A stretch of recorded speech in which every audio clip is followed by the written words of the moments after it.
Hey everybody, welcome back to Kill Jester, and this is your host Chase Daniel. And before we get started, I want to be clear about something. I'm not Republican, I'm not Democrat, I'm not part of any political tribe. That's not what this channel is about. This is about analyzing language and what words reveal, regardless of who's speaking. Today we're going over Melania Trump's statement about Jeffrey Epstein. And this is interesting because Melania exists in this unique space. She's a celebrity who finds herself in politics. Those two worlds leak into each other constantly.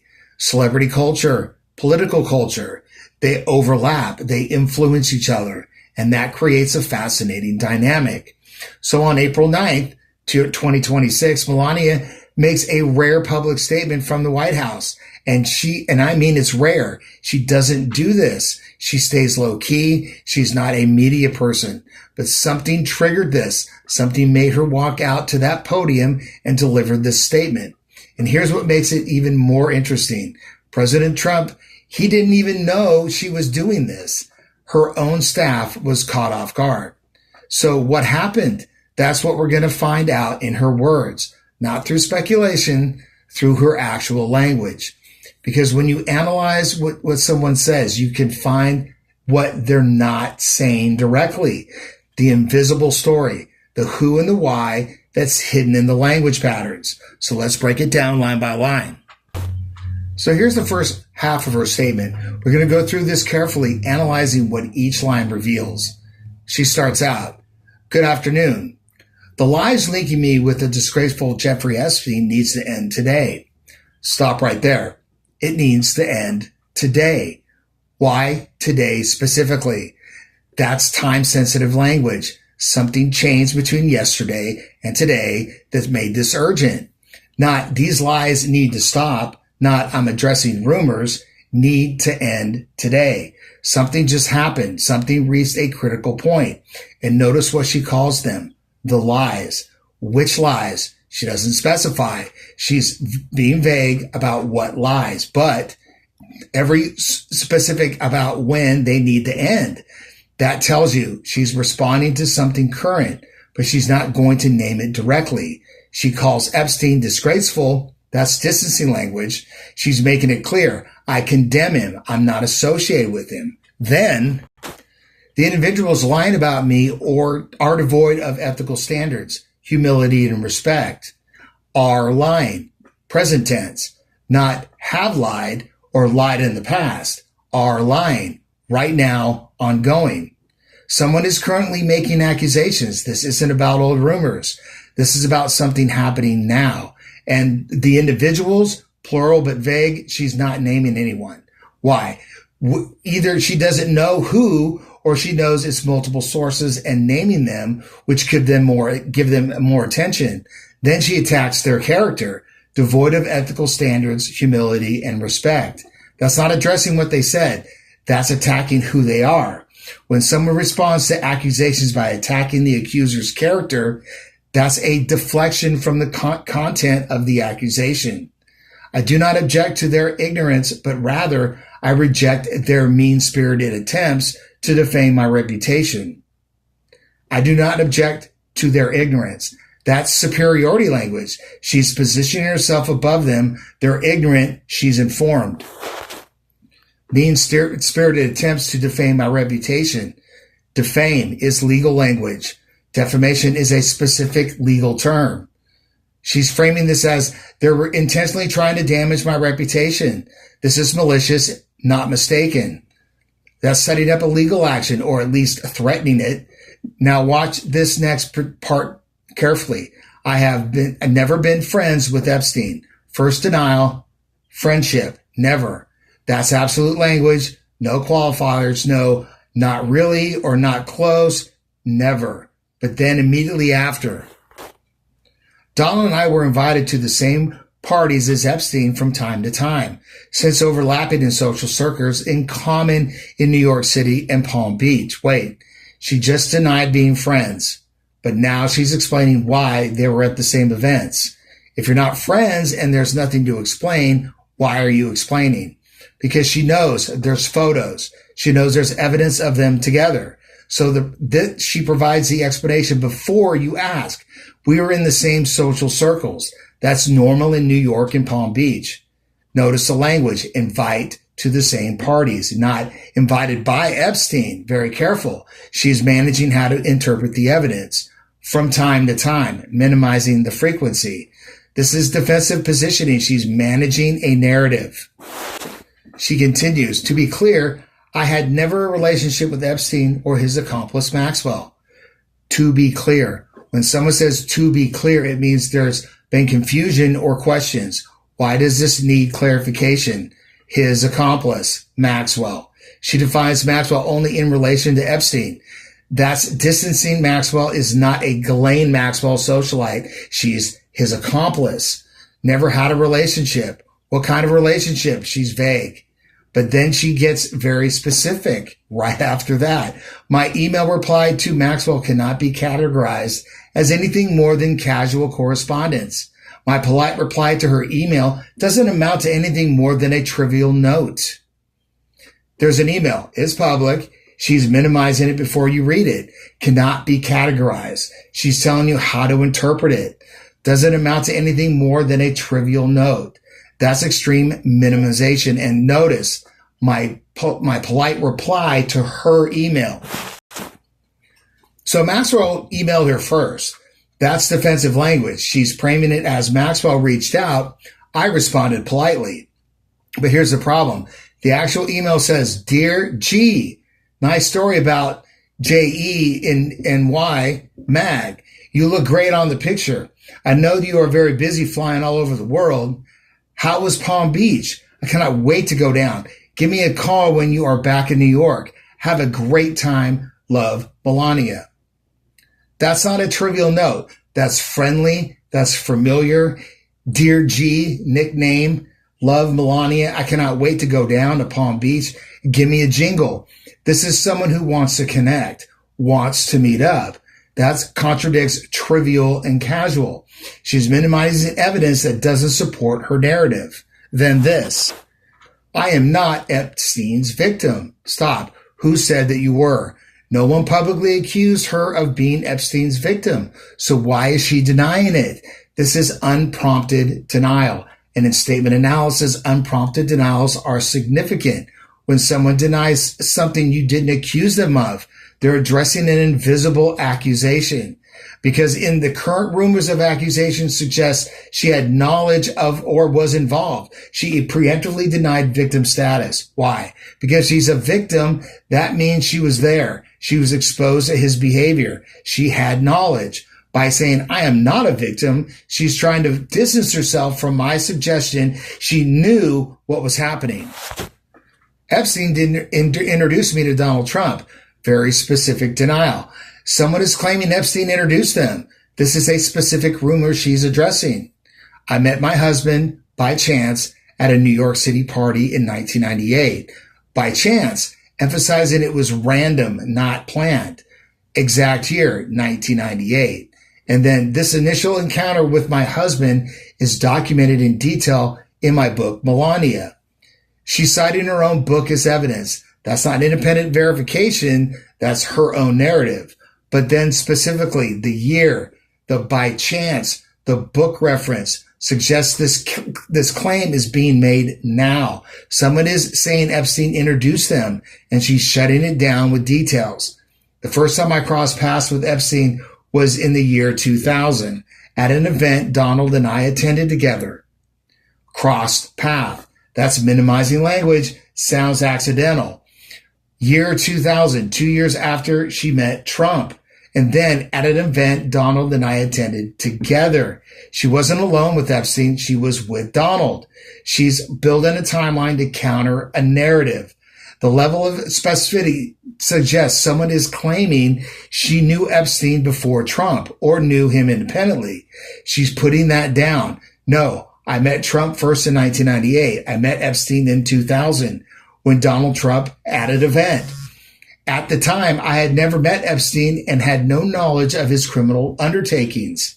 At the time, specific to year 2000, criminal undertakings, formal, distancing language. She's clarifying, when I first met him, I didn't know what he was doing. But that raises a question. Who did find out? She doesn't answer that. As I'll go on to the second half of the statement, numerous fake images and statements about Epstein and me have been circulating on social media for years now. For years now. If this has been happening for years, why is she addressing it today? That's the question. Old accusations, but a new response. Something amplified these old images. Something made them urgent. It needs to happen right now. Be cautious about what you believe. She positions herself at the truth teller, warning the audience. These images and stories are completely false. Okay, so there are fake images. That's a real problem. But which ones are fake? She doesn't specify. She says they're all fake. That's an absolute claim. And absolute claims are risky where there are real photos of her with Epstein and Maxwell. Then I am not a witness or a named witness in connection with any of Epstein's crimes. Very specific. Witness or named witness. Legal distinction. My name has never appeared in court documents, depositions, victim statements, or FBI interviews surrounding the Epstein matter. She lists exactly where her name doesn't appear. Court documents, depositions, victim statements, and FBI interviews. This is lawyer-written language. This is precise. Why this level of specificity? Because someone is claiming she is in court documents or victim documents. She's preemptively dying it with legal precision. I have never had any knowledge of Epstein abuse of his victims. She didn't know. Okay, now you can say you in the same social circles attend events together, correspond with Maxwell, but you don't know anything. That's asking us to believe complete social overlap, zero awareness. I was never involved in any capacity. I was a participant, was never in Epstein plane, never visited his private island, never involved in any capacity. Broad denial. Then very specific, plane and island. Why mention the plane and island if no one's accusing you?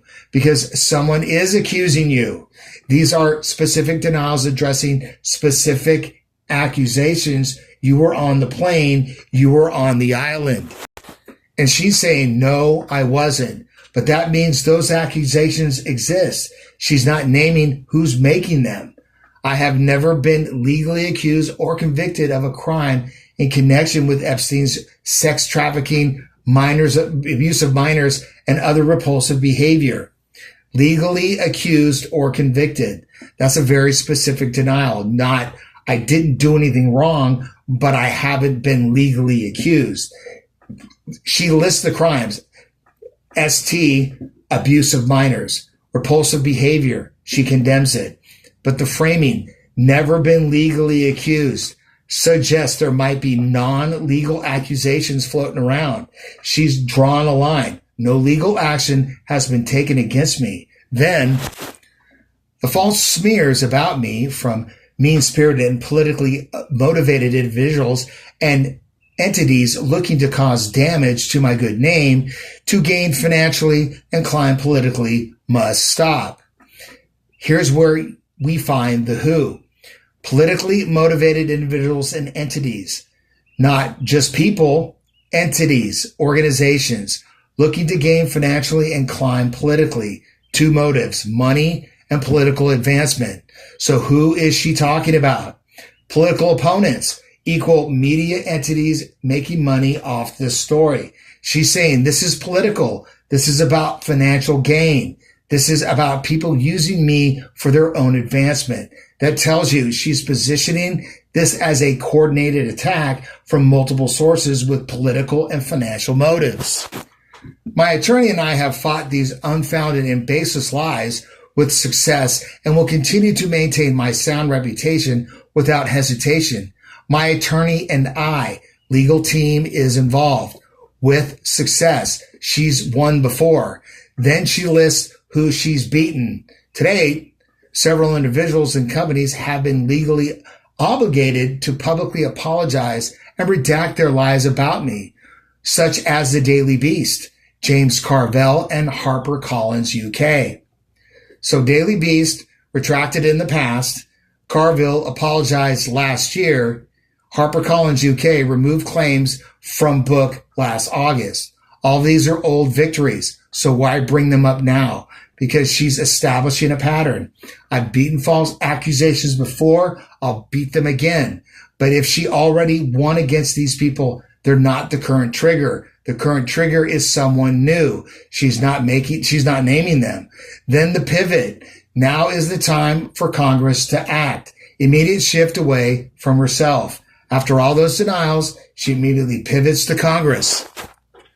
Epstein was not alone. Several prominent male executives resigned from their powerful positions after this matter became widely politicized.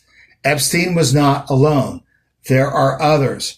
Prominent male executives, she's naming a group without naming individuals, resigned from powerful positions. Recent, that's not past. She's referencing AG Bondi was just fired. Other people have resigned. After this matter became widely politicized, there it is. She became widely politicized. Politicized when? Recently. That's the trigger, the political escalation. She's saying, stop looking at me. Look at the powerful men who actually resigned. That's deflection. I call on Congress to provide the women who have been victimized by Epstein with a public hearing specifically centered around the survivors.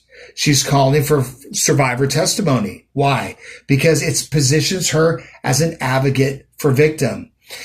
If anyone says she doesn't care about victims, she can point to this. I called for hearings. It's neutralizing a potential attack. Give these victims their opportunity to testify under oath in front of Congress with the power of sworn testimony. Each and every woman should have her own day to tell her story in public if she wishes, and then her testimony should be permanently entered into congressional record. She's emphasizing, let the survivors speak. But notice what she's not saying. Let me testify. Let me answer questions under oath. She's shifting the focus to survivors away from herself. Then, and only then, will we have the truth. After survivors testify, then we'll have the truth. Translation, until then, you don't have the truth in full. So don't judge me yet. It's a delay tactic. It's shifting responsibility. So what do her words reveal? Let's put it together. Who triggered this? Her words tell us politically motivated individuals are entities looking to gain financially and climb politically. Multiple sources, not one person. Political opponents equals media entities equals financial opportunists. Present tense, are lying. This is happening now. Why today? Her words tell us this, need to end today. Something just happened. Something reached critical mass. For years now, about fake images, but responding today. What changed? The political environment changed. After this matter became widely politicized, recent escalation. AG Bondi fired into April 2nd, Democrats calling for hearings, social media amplifies old images. It's a convergence, multiple pressures hitting at once. She stepped out because silence equals guilt at this point. What accusation is she addressing? Her words reveal invisible accusations. I am not Epstein's victims. No one publicly said that you were. Why deny it? Never on Epstein's plane. Someone is claiming that she probably was. Never visited her private island. Someone is claiming you did. Epstein did not introduce me to Trump. Someone's saying that he did.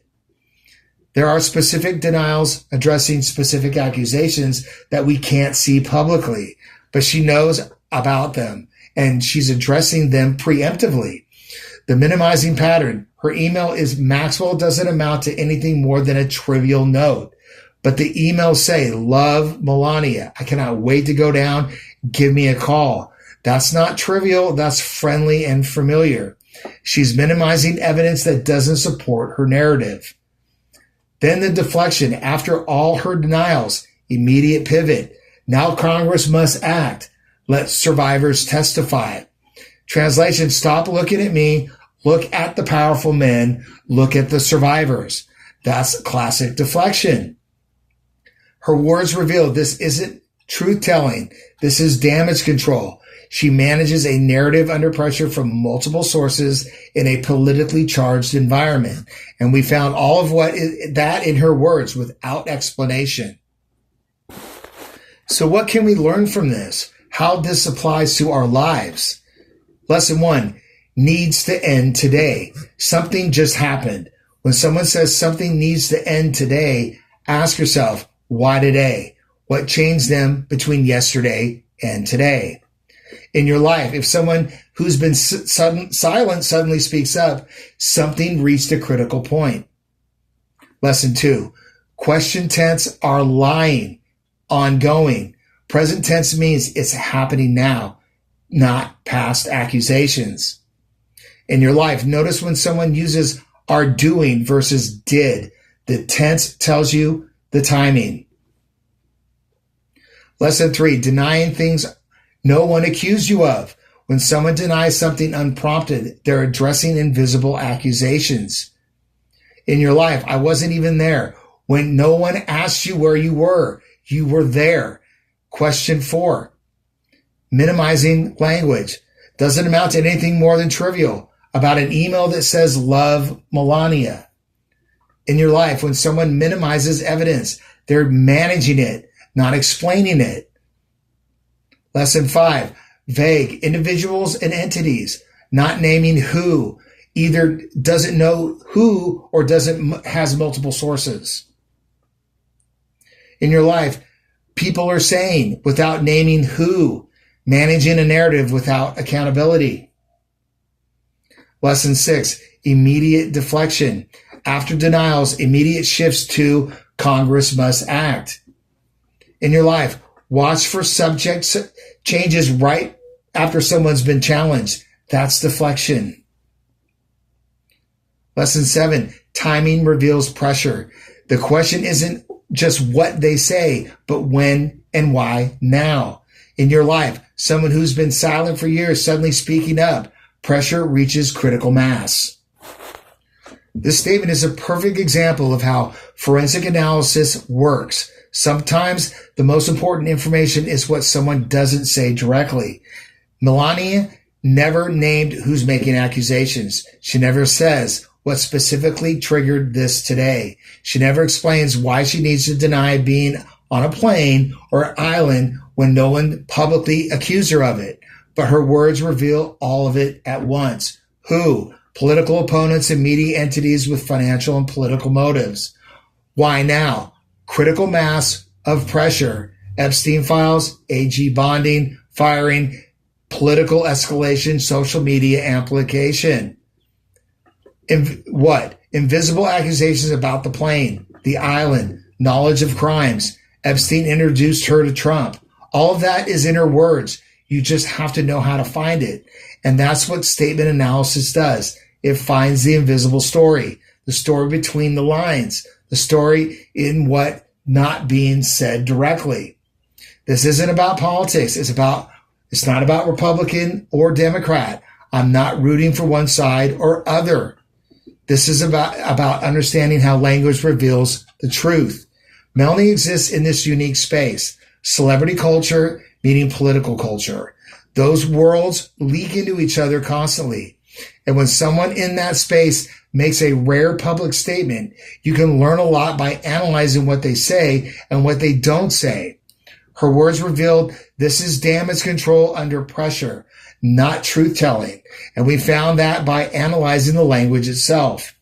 Subscribe to learn how to spot these patterns. Hit that subscribe button. Share this with someone who's been interested in understanding how language works. Leave a comment. I read those. Remember, first words reveal first priorities.